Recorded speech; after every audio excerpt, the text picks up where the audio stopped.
The world's leading pediatricians had already walked out, heads bowed in failure. Jang Hyun-rak, a man who could order a hit as easily as a coffee, was on his knees in a nursery of cold marble, watching his legacy wither away. Little Siaha was fading, her tiny face turning a ghostly gray. No expensive formula worked. No medical miracle could find vein. The dragon was ready to set the city on fire in his grief. Then, a quiet maid with a heavy secret stepped out of the shadows. She didn't bring a bottle or a syringe. She offered the one thing money couldn't buy: herself. What happened in that nursery didn't just save a life. It ignited a possessive obsession that would bring the criminal underworld to its knees. This is the story of the woman who became a mother to a princess and a sanctuary for a monster.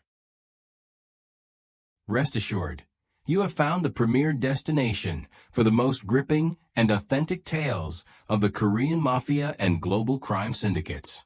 Whisper Mafia Shadow is dedicated to providing the high-stakes drama and underworld insights you crave. Subscribe to the family now to ensure your hunger for power and passion is finally fulfilled. The neon lights of the city didn't provide warmth. They just made the shadows of the Obsidian Tower look more lethal. Imani Brooks pulled her threadbare cardigan tighter against the biting wind as she stood before the reinforced steel gates. It wasn't a home. It was a monolith of power perched high above the smog. She clutched the crumpled recruitment flyer. Housekeeping. High security clearance. $50 an hour. It was a trap or a miracle. For Imani, it was the only way to pay off the surgeons who couldn't save her husband, Tom. She was a ghost walking among the living, but the pain in her chest was very real. A dull, throbbing pressure her body hadn't forgotten. Her arms were empty, but her heart still beat for a child that was gone. Identify yourself, a cold voice crackled through the intercom. Imani Brooks, she whispered, her voice barely holding. I'm here for the interview. The gates groaned open like the jaws of a beast. As she walked the long, silent driveway, Imani realized the guards weren't just watching for enemies. They were waiting for a miracle they didn't think was coming. The Obsidian Tower loomed over the city like a jagged tooth of glass and basalt, its peak lost in the low-hanging clouds of a restless Seoul evening. As Imani stepped out of the taxi, the air felt different, thicker, colder, and charged with a silence that wasn't peaceful, but suffocating. The rain had turned into a fine, stinging mist that clung to her eyelashes, blurring the edges of the black-clad sentries standing at the perimeter. They didn't look like security. They looked like soldiers standing guard over a dying kingdom. She clutched her worn bag, her fingers white-knuckled against the strap. Every step toward the massive iron gates felt like a descent into a lion's den, but the crushing medical debt didn't sleep, and neither did the ghost of the empty cradle in her apartment. As she approached the intercom, her chest ached with that familiar, dull throb, a biological clock still ticking for a child that was no longer there. It was a physical weight, a secret burden she carried beneath her thin coat, making every breath a struggle. Name, a voice barked, the electronic distortion doing nothing to hide the jagged edge of nerves behind the question. Imani Brooks.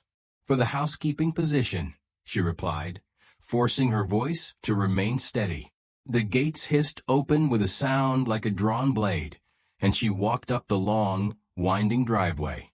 Black sedans sat idling in the shadows, their exhaust plumes rising like ghosts in the cold air.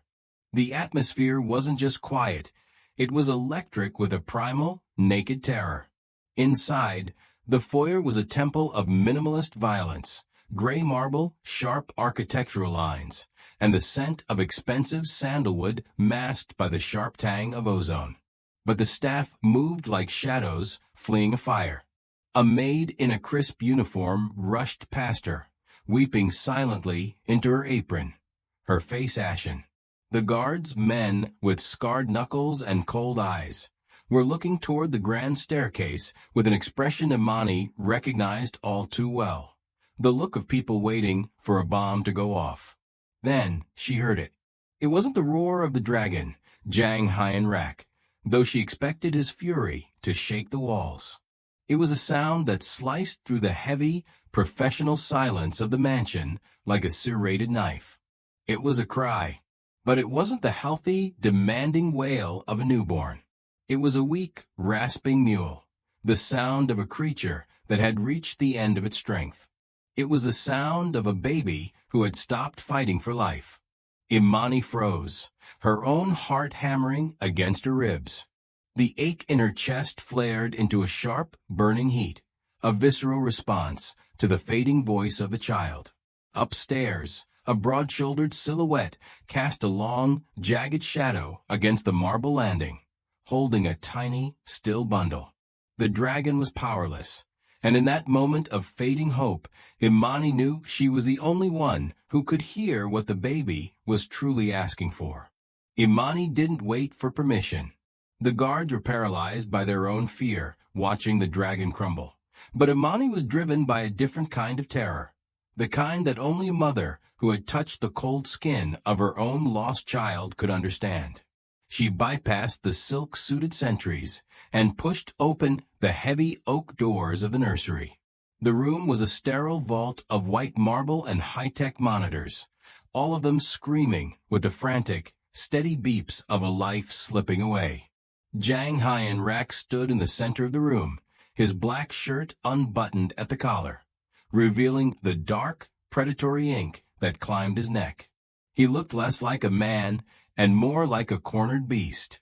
In his massive, tattooed hands, he held the tiny, fragile bundle of siaha, his fingers trembling as he tried once more to press a glass bottle to her blue-tinged lips.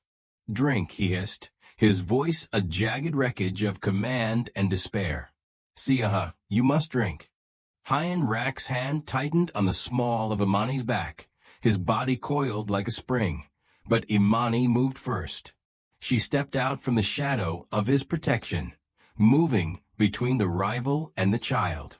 She didn't raise her voice, but the steel in it silent. "She won't take it," Imani said, her voice a soft bell in the hollow silence of the room. Hyen Rak's head snapped up. His eyes were bloodshot, lethal, and filled with a cold, predatory light that would have sent any other person running for the gates.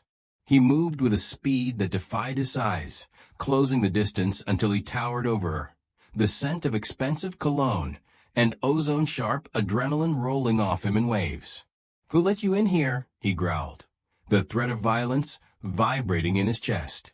"Get out before I have you thrown from the roof. Your doctors have failed. Your money has failed," Imani whispered, refusing to flinch even as his shadow swallowed her. She reached out, her hand steady despite the hammering of her heart. "But I haven't. Let me hold her." For a heartbeat, the air in the room turned to ice. Hyen Rak looked at the plain Maid, seeing the fierce, unyielding light in her hazel eyes. He saw the way she looked at his daughter, not with pity, but with a primal, shared recognition of pain. Slowly, as if he were surrendering his very soul, he placed the weightless bundle into her arms. Imani sat in the velvet chair, her back to the monitors. She didn't look at the Mafia boss, though she felt his burning, lethal gaze tracking her every move. With trembling fingers, she unbuttoned her uniform, the sacred taboo of the act heavy in the air. She brought siaha to her breast, praying to a god she thought had abandoned her months ago. For a terrifying second, there was nothing. Then a small, weak shudder moved through the baby's frame. Siaha turned her head, found the warmth she had been craving, and latched. The silence that followed was profound. The rhythmic sound of the baby swallowing replaced the frantic beeping of the machines. Imani felt the physical relief flood her body, her own tears finally spilling over. Hyen Rak stood frozen, his hands still curled into fists at his sides. The monster of Seoul was silent, watching as a stranger's mercy brought the color back to his daughter's cheeks. Seoul wasn't just eating, she was coming back to life. And in the dark, possessive depths of Hyenrak's eyes, Imani saw a new kind of danger. The look of a man who had finally found the one thing in the world he would never, ever let go. The rhythmic sound of Seoul's breathing was the only thing left in the room, a miracle that felt like a shared heartbeat. Imani felt the lingering warmth of the infant against her skin, a sensation she thought had been buried with her own past. Jang Hyenrak stood by the floor-to-ceiling windows of the Obsidian Tower, his silhouette cutting a jagged line against the neon-lit veins of the city. He turned, and the raw vulnerability that had cracked his mask in the nursery was gone, replaced by the impenetrable ice of the dragon. "She is sleeping," he said, his voice a low, dangerous vibration. He walked toward a sleek desk and pulled out a thin leather file. Imani Brooks, 26, widowed 6 months ago. Your husband's surgeries left you with a debt that was drowning you, and you are months behind on every bill you own. Imani stiffened, her heart racing against her ribs. He had peeled her life open in the mere minutes she had been in the nursery. "I didn't ask for you to look into my life," she whispered, her voice trembling despite her efforts to remain steady. "I do not ask for permission," Hyenrak interrupted, closing the distance until he towered over her. "I have already wired the funds. Your debt is 0. Your apartment has been vacated, and your belongings are being moved to the suite adjoining this room." The sheer scale of his power made the luxurious nursery feel like a cage. "I didn't agree to move in," Imani protested, though she knew the words were hollow against his authority. Hyenrak leaned in, the scent of expensive sandalwood and cold iron surrounding her. "You saved Sia's life. That makes you the most valuable asset in this fortress, and I do not let my assets walk out of the gate." He reached out, his thumb grazing her jawline, a touch that was part caress, part shackle. "You are not a maid anymore. You are the heartbeat of this house. You will stay, you will feed her, and in return, the world will never hurt you again." Imani looked into his dark, possessive eyes and realized that while her financial debt was gone, she had entered a new kind of prison. Hyenrak had cleared her past, but in doing so, he had claimed her future. She was no longer drowning in poverty, but she was sinking into the depths of a man who didn't know how to let go.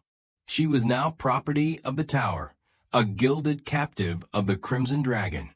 "Welcome home, Imani," he murmured, his voice a promise that sounded like a threat. The days in the Obsidian Tower blurred into a cycle of soft light and heavy shadows.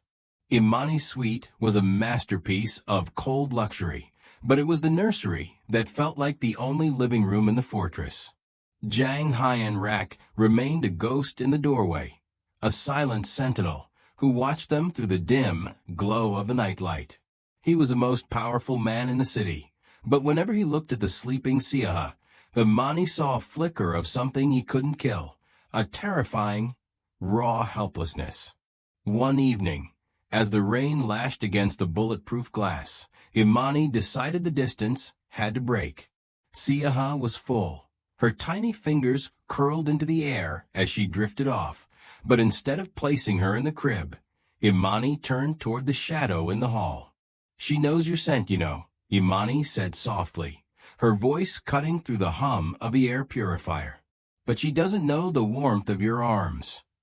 Hyenrak stiffened, his tattooed fingers tightening around the doorframe. "I am not a gentle man, Imani," he growled, his voice a low warning that vibrated in the small room. "These hands were made for destruction, not for something so fragile." "She isn't made of glass, Hyenrak. She's made of you," Imani replied, standing up and walking toward him. The scent of sandalwood and expensive tobacco grew stronger as she approached. She didn't stop until she was inches away, forcing him to look down at her. The neon lights of Seoul reflected in his dark, stormy eyes. The world calls you a monster. Don't let your daughter believe it too. Before he could retreat, Imani stepped into his space and transferred the weight of the infant into his arms. High Rak let out a sharp, ragged breath, his entire body going rigid. He held Siaha as if she were a live wire, his massive, scarred hands looking impossibly large against her white swaddle.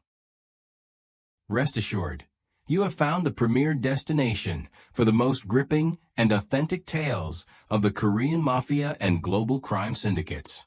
Whisper Mafia Shadow is dedicated to providing the high-stakes drama and underworld insights you crave. Subscribe to the family now to ensure your hunger for power and passion is finally fulfilled. Hold her head, Imani whispered, reaching out to guide his hand. Her fingers brushed against the ink on his forearm, a brief spark of heat that made his jaw tighten. Slowly, the dragon began to settle. His shoulders dropped, and his gaze fixed on the tiny face of his daughter. Siaha let out a soft sigh, her head nuzzling into the crook of his elbow. The silence in the room changed. It was no longer the silence of a tomb, but the quiet of a home. High Rak looked up at Imani, and for the first time, the icy mask didn't just crack, it fell away. There was no mafia boss in that moment, only a man terrified by the depth of his own love. I've got her, he whispered, more to himself than to Imani. I know, she breathed, watching the monster finally learn how to be a father. The midnight blue silk gown felt like a second skin, a far cry from the housekeeping uniform Imani Brooks had worn just weeks ago. She stood before the mirror in the Obsidian Tower, watching as the final diamond was fastened around her throat, a cold, glittering shackle of the Crimson Dragon's protection. Jang Rak stood behind her, his reflection looming like a dark god, his tattooed hands resting on her silk-clad shoulders. He didn't offer words of comfort. He offered a crown. The grand ballroom was a sea of masks and hidden agendas, but as Rak led Imani through the gilded doors, the music seemed to falter. He walked with a predatory grace, his presence radiating a dangerous authority that made the city's elite part like a retreating tide. Imani pushed the custom pram containing little Siaha, her heart hammering against her ribs, but her head held high. She was no longer a ghost in the shadows. She was the dragon's governess, the woman who had done what science could not. The whispers began almost immediately, sharp and venomous. A rival syndicate leader, a man with a face like pitted stone, stepped into their path, his eyes lingering mockingly on the pram. So this is the miracle, he sneered, loud enough for the surrounding circle to hear. The little heir who was too weak to feed? I heard the dragon had to bring in a commoner to do a mother's job. A pity. A weak start usually leads to a short reign. Ed the room. Siaha is the future of the Crimson Syndicate, Imani said, her hazel eyes locking onto the man's with an intensity that made him blink. She is healthy, she is strong, and she is loved by a father who would burn this city to the ground for a single one of her tears. If you mistake her peace for weakness, you'll be the first one to feel the fire. The rival recoiled, stunned by the audacity of the woman in the blue silk. Rak didn't pull her back. Instead, he stepped up behind her, his gaze sweeping the room with a terrifying pride. He didn't just see a maid anymore. He saw a queen who had finally found her throne. You heard her, Rak rumbled, his voice a low, lethal promise. The lady has spoken. The penthouse suite was a vault of gold and glass, perched so high above the glittering lights of Seoul that the world below seemed like a distant, flickering memory. Inside, the air was heavy with the scent of lilies and the muffled, rhythmic bass of the gala downstairs. Imani sat in the dim light of the nursery, the silk of her midnight blue gown cooling against her skin. Siaha had finally drifted off, her tiny hand curled around Imani's finger, a fragile tether of trust that felt more valuable than all the diamonds currently weighing down Imani's neck. The silence was shattered not by a bang, but by the clinical, metallic click of a lock being bypassed. Imani's instincts, honed by months of looking over her shoulder, flared to life. She didn't breathe. She didn't move.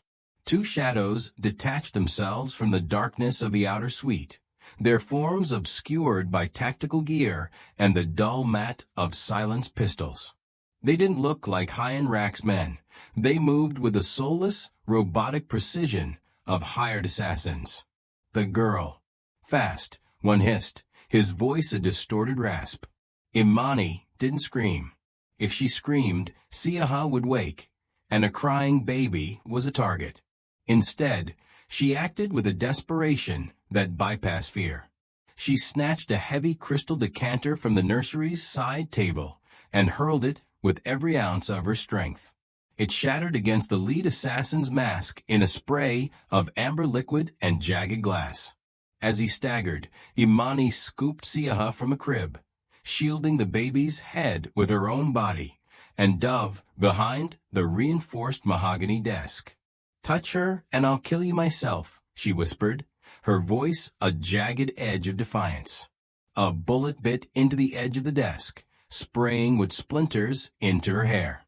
Imani curled tighter around Siaha, feeling the infant stir against her chest. Then, the balcony's reinforced glass imploded. Jang High-in-Rack didn't enter the room. He invaded it. He looked like a god of ruin, his tuxedo jacket discarded, his white sleeves rolled up to reveal the full, terrifying ink of the crimson dragon dancing across his muscles. He moved with a predatory speed that defied the human eye. The first assassin didn't even have time to scream before High-in-Rack's hand closed around his throat, the sound of snapping bone echoing through the room. He turned the dying man into a shield, taking a bullet in the shoulder without so much as a flinch, and drove a blade into the second man's chest with a sickening, wet thud. It was a display of absolute, unfiltered violence. In seconds, the suite was silent again, save for the frantic, ragged breathing of the two survivors. High-in-Rack stood over the bodies, his chest heaving, his hands slick with the crimson price of their safety. He didn't look at the carnage. He turned toward the desk, his eyes wild and bleeding with a terror Imani had never seen before. He fell to his knees beside her, his blood-stained hands hovering, afraid to touch the purity of the woman holding his child. "Imani," he choked out, his voice breaking. Are you whole?" Imani looked up at him, her arms still locked around Siaha. She saw the blood on his shirt and the monster in his eyes, but she didn't pull away. For the first time, she saw the man who had burned the entire world to ash just to keep her breathing. The tires of the armored SUV bit into the treacherous, fresh snow of the Taibik Mountains, leaving a jagged trail that the wind promised to erase within the hour. Behind them, the city of Seoul was a battlefield of shifting allegiances and blood-slick glass. But here, the only sound was the rhythmic hum of the engine and the soft, steady breathing of Siaha in the back seat. Imani sat beside her, her body still humming with the residual adrenaline of the hotel ambush. She clutched a heavy wool blanket around herself, her gaze fixed on the back of Jang High-in-Rack's head. He drove with a silent, predatory focus, his knuckles white against the steering wheel. He killed the engine in front of a sprawling structure of dark timber and heavy stone, hidden beneath the ancient, snow-heavy boughs of a pine forest. "Inside," he commanded, his voice a low grate that broke the mountain's oppressive silence. The cabin was a fortress of cedar and shadow, smelling of cold air and old wood. While High-in-Rack manually checked the perimeter, Imani settled Siaha into a makeshift crib of plush blankets near the hearth. Soon, a fire roared in the massive stone fireplace, casting dancing, amber light that mimicked the intricate tattoos on the dragon's skin. High-in-Rack stood by the flames, his black shirt discarded to tend to a graze on his shoulder. The firelight highlighted the hard, corded muscles of his back and the jagged ink that told the story of a dozen wars. He looked less like a king in this light, and more like a man who had finally run out of places to hide. "You should have let the security detail take you to the safe house in Vancouver," he murmured, his back still turned to her. "You would have been away from the line of fire, away from the rot of my world." "I wasn't going to let you face them alone," Imani said, her voice steady as she walked toward him. The warmth of the room pressed against her, but it was the heat radiating off him that drew her in. "You told me I was property of the tower high in rack. You told me I was an asset. But the tower is miles away, and the contract doesn't matter out here. So why am I still standing by your side?" High-End Rack turned, his dark eyes swirling with a mixture of hunger and a vulnerability he had spent a lifetime suppressed. He stepped into her space, his presence overwhelming. "Because I am a selfish man, Imani. I lied to myself. I told my men it was for Siaha. I told myself I needed the milk to keep my daughter alive." He reached out, his thumb tracing the line of her throat, his touch a searing brand. "But the truth is a poison I can't stop drinking. I need the way you look at me when the world is screaming for my head. I need the soul you brought back into this house. I need you." Imani didn't flinch. She leaned into his touch, her palm resting against the hard, warm center of his chest. "I didn't stay for the money, and I didn't stay for the protection," she whispered, her heart hammering against his. "I stayed because I saw the father beneath the monster, and I realized I'd rather be in a den of wolves with you than safe in a world where you don't exist." The confession hung in the air, raw and irrevocable.